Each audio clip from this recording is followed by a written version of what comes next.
Thank you, Mr. Crane. Mr. Suozzi, sir, you're recognized for 5 minutes. Thank you, Mr. Chairman. First, let me thank the witnesses for your time. Really appreciate you guys being here. Dr. Brown, Mr. Healy, Mr. Narasta. Yeah. Thanks so much for your time. I know, this can be frustrating for you guys because, this is serious stuff to you as well, like it is for the American public. And it's difficult to listen to the back and forth sometimes. And it seems like, what are you guys doing? You're just fighting with each other. Why can't we just work together and try and address this problem? I want to associate myself with Mr. Crane's remarks because he's right. We got a serious problem with terrorists that we have to worry about. We should be worried about it, and we should do everything possible. I don't think there's any argument with that. I don't think there's anybody that could disagree. With both sides. I agree with a lot of stuff that's been said on both sides here. The crisis that we have in our country is not just the southern border. It's a crisis of Washington, D.C., that we're not actually putting aside the rhetoric and doing the work that's necessary to find common ground to get this done.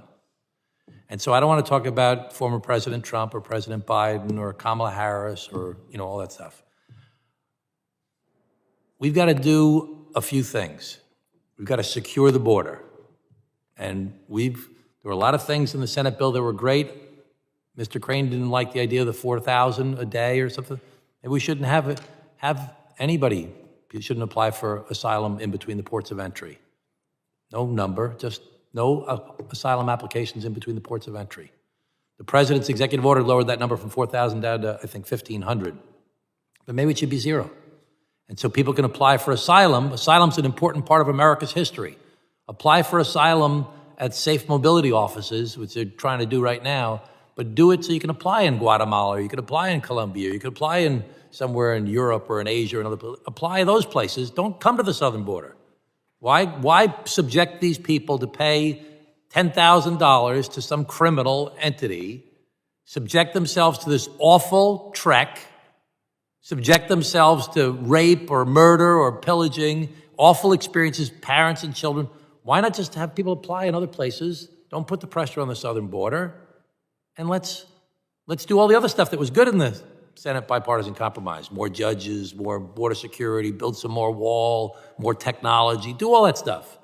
But we got to stop this back and forth and back and forth and back and forth. And the people in America are like, what are you guys doing? This is real. Stop. Just work together and fix it. So we got to secure the border.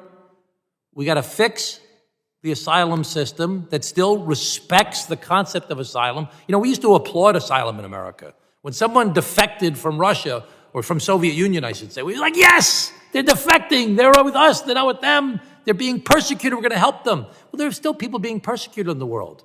Asylum is a magnificent thing about America.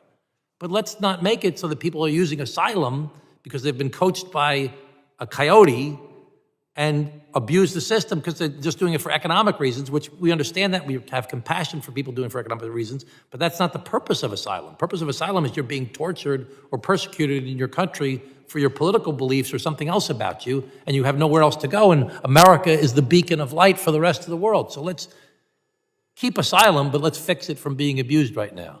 So secure the border, fix asylum, and then let's treat people like human beings. Let's find the areas that make sense, like a lot of the things that Mr. Narasta was talking about, that will improve our economy. The farm workers, there was a bipartisan farm workers bill. We got to get that back. Let's help the dreamers that have been here for 30 years, these kids that came here, they graduated from college, they're now in the military. They're now in college or they're working a full-time. Give them a break. Been here for 30, we're not going to send them back to a country they never knew since they came here. We invited people here because they had an earthquake or they had a civil war. We said, TPS, temporary protective, come to America. We'll take you in. We'll help you because of how awful it is in your country. Help those people. They've been here 20 or 30 years. Afghan readjustment, the people that Mr. Luttrell served with. Help them to come here. So let's stop the BS, and I'm not suggesting that you guys are doing BS at all. Let's figure out how can we do the things to secure our border, fix the asylum system while still respecting its history, and treat people like human beings. And let's give the American people what they want, because they don't want what I hear at a lot of these hearings that we have, which is just the back and forth, and you're one of those, and you're one of those, and blah, blah, blah. Let's work together, and let's actually make the world a better place to live in.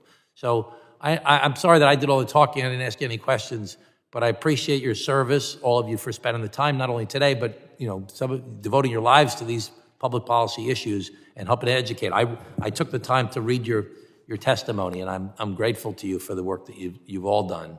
And let's work together and make things better. I yield back, Mr. Chairman. Thank you, Mr. Suozzi. Mr. D'Esposito, sir, you're recognized for 5 minutes.